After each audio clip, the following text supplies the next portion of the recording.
आज साहित्यिक सचेतना का संस्थापक दिवस है। इसने 2 साल पूरे किए हैं। मेरा परिचय इनसे पिछले साल सितंबर में हुआ था।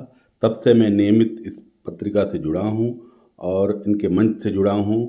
अपना रचनाएँ लिखता हूँ और इसका सबसे बड़ा फ़ायदा ये हुआ है कि ये सनातन धर्म से जुड़ी पत्रिका है, जिसमें इसका जो कलेवर होता है एक स्पेशल किसी प्रोग्राम की नियत होता है।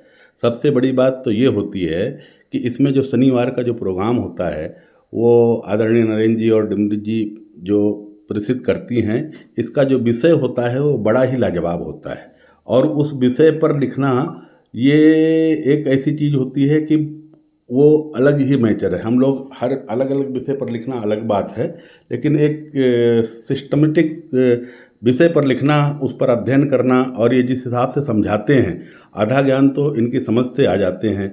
नरेंद्र जी जिस तरह से मोती की माला बिखेर देते हैं और फिर डिमरी जी उसको पिरो-पिरो करके जो माला बना के जिस तरह से अविरल प्रवाह धारा में कहते हैं, बहुत ही अच्छा लगता है।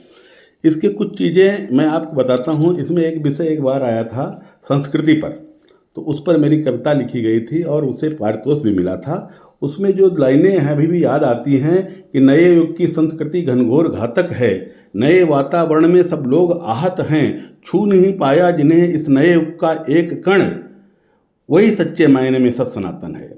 और जिसके जीवन में कटुता न भय न भोग है, सत सनातन से जुड़े जो लोग हैं।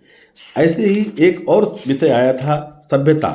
उस सभ्यता पर हमने लिखा था, फिर क्या बचेगा आदमी की नेह में, लोग संशय फिर करेंगे आदमी की देह में, सजग रहते अगर संभालोगे नहीं